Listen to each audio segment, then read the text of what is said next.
Item ಯಾವುದೇ ಇರಲಿ try ಮಾಡಿ ಆಚಿ ಚಿಕನ್ ಮಸಾಲಾ. ಶಾಸಕ ಭೈರತಿ ಬಸವರಾಜ್ಗೆ ಸಿಐಡಿ ಅಧಿಕಾರಿಗಳು ಫುಲ್ ಡ್ರಿಲ್ ನಡೆಸ್ತಾ ಇದ್ದಾರೆ. ಡಿವೈಎಸ್ಪಿ ಗೌತಮ್ ರಿಂದ ಭೈರತಿ ಬಸವರಾಜ್ಗೆ ತೀವ್ರ ವಿಚಾರಣೆಗೆ ಒಳಪಡಿಸಲಾಗಿದೆ.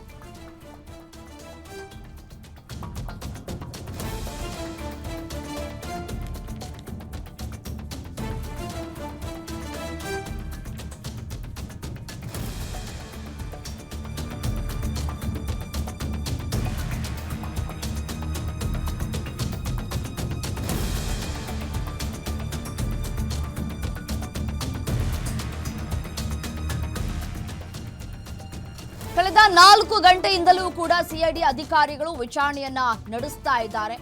ಕೆಲವೇ ಕ್ಷಣದಲ್ಲಿ ಮೆಡಿಕಲ್ ಟೆಸ್ಟ್ಗೆ ಕರೆದೊಯ್ಯಲಿಕ್ಕಿರುವಂತಹ ಸಿಐಡಿ ಅಧಿಕಾರಿಗಳು ಆ ಬಳಿಕ ಜನಪ್ರತಿನಿಧಿಗಳ ವಿಶೇಷ ಕೋರ್ಟ್ಗೆ ಹಾಜರುಪಡಿಸಲಿಕ್ಕಿದ್ದಾರೆ. ಹೆಚ್ಚಿನ ತನಿಖೆಗಾಗಿ 5 ದಿನ ಕಸ್ಟಡಿಗೆ ಕೇಳಲಿರುವಂತಹ ಸಿಐಡಿ ಟೀಮ್ ಸದ್ಯಕ್ಕೆ ಹೆಚ್ಚಿನ ವಿಚಾರಣೆಗೆ ಒಳಪಡಿಸಬೇಕಾಗಿದೆ. ಹಾಗಾಗಿ 5 ದಿನಗಳ ಕಾಲ ಕಸ್ಟಡಿಗೆ ಕೇಳುವಂತಹ ಸಾಧ್ಯತೆಗಳು ಕೂಡ ದಟ್ಟವಾಗಿದೆ. ಸದ್ಯಕ್ಕೆ ಕಳೆದ 5 ಗಂಟೆಗಳಿಂದಲೂ ಕೂಡ ವಿಚಾರಣೆಗೆ ಒಳಪಡಿಸಿದ್ದಾರೆ ಅನ್ನುವಂತಹ ಮಾಹಿತಿಗಳು ಕೂಡ ಲಭ್ಯವಾಗ್ತಾ ಇದೆ. ವಿಚಾರಣೆ ಸಂದರ್ಭದಲ್ಲಿ ಏನೆಲ್ಲ ಬಾಯ್ಬಿಟ್ರು, ಯಾವ ವಿಚಾರಗಳನ್ನು ಅವರು ಹಂಚಿಕೊಂಡ್ರು ಅಧಿಕಾರಿಗಳ ಜೊತೆಗೆ ಅನ್ನುವಂತಹ ಪ್ರಶ್ನೆ ಈಗ ಸದ್ಯಕ್ಕೆ ಕಾಡ್ತಾ ಇರುವಂಥದ್ದು.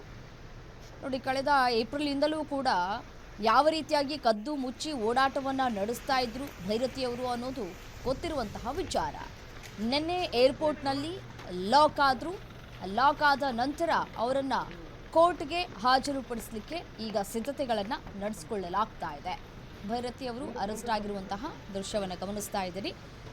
ಬಿಕ್ಲು ಶಿವ ಕೊಲೆ ಪ್ರಕರಣಕ್ಕೆ ಸಂಬಂಧಪಟ್ಟಂತೆ ಎಫ್ಐ ಆರೋಪಿ ಆಗಿರುವಂತಹ ಭೈರತಿಯವರನ್ನು ಅರೆಸ್ಟ್ ಮಾಡಿ ಇದೀಗ ತನಿಖೆಗೆ ಒಳಪಡಿಸಲಾಗಿದೆ. ಕಳೆದ 4 ಗಂಟೆಯಿಂದಲೂ ಕೂಡ ತೀವ್ರವಾಗಿ ತನಿಖೆಯನ್ನು ನಡೆಸಲಾಗ್ತಾ ಇದೆ. ಡಿವೈಎಸ್ಪಿ ಗೌತಮ್ ರಿಂದ ತೀವ್ರವಾಗಿ ತನಿಖೆಯನ್ನು ನಡೆಸಲಾಗ್ತಾ ಇದೆ. ಏನು ಪ್ರಶ್ನೆ ಕೇಳಿದ್ರು, ಏನು ಉತ್ತರವನ್ನು ಕೊಟ್ಟರು, ಈ ಬಿಕ್ಲು ಶಿವ ಮತ್ತು ನಿಮಗೂ ಯಾವ ರೀತಿಯಾದಂತಹ ಪರಿಚಯ, ಈ ಕೊಲೆಗೂ ನಿಮಗೂ ಏನು ಸಂಬಂಧ, ಹೀಗೆ ಯಾವ ವಿಚಾರಕ್ಕೆ ಗಲಾಟೆ ಆಯಿತು, ಮತ್ತು ಈ ಕೊಲೆ ಮಾಡಿದ್ರಲ್ಲ ಅವ್ರಿಗೂ ನಿಮಗೂ ಇರುವಂತಹ ಸಂಬಂಧ ಏನು, ಹೀಗೆ ಎಲ್ಲ ಆ್ಯಂಗಲ್ನಿಂದಲೂ ಕೂಡ ತನಿಖೆಯನ್ನು ನಡೆಸಲಾಗ್ತಾ ಇದೆ.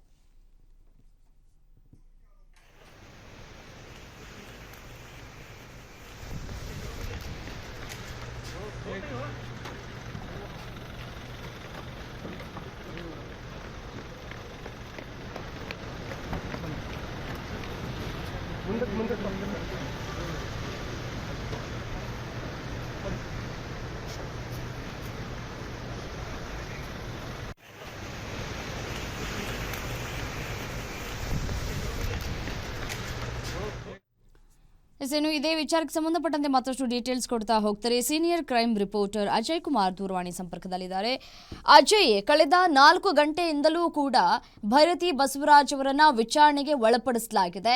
ಈ ವಿಚಾರಣೆ ನಡೆಯುವಂತಹ ಸಂದರ್ಭದಲ್ಲಿ ಏನೆಲ್ಲ ವಿಚಾರವನ್ನ ಅವರು ಹಂಚಿಕೊಂಡಿದ್ದಾರೆ, ಏನೆಲ್ಲ ವಿಷಯಗಳನ್ನ ಅವರು ಬಾಯ್ಬಿಟ್ಟಿದ್ದಾರೆ?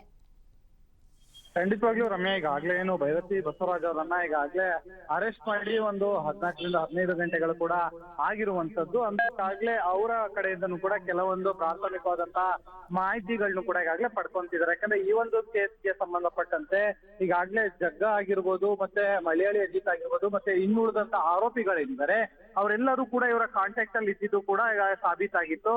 ಆ ಒಂದು ಕಾರಣದಿಂದಲೇ ಸುಪ್ರೀಂ ಕೋರ್ಟ್ ನಲ್ಲೂ ಕೂಡ ಬೇಲ್ ರಿಜೆಕ್ಟ್ ಆಗಿತ್ತು.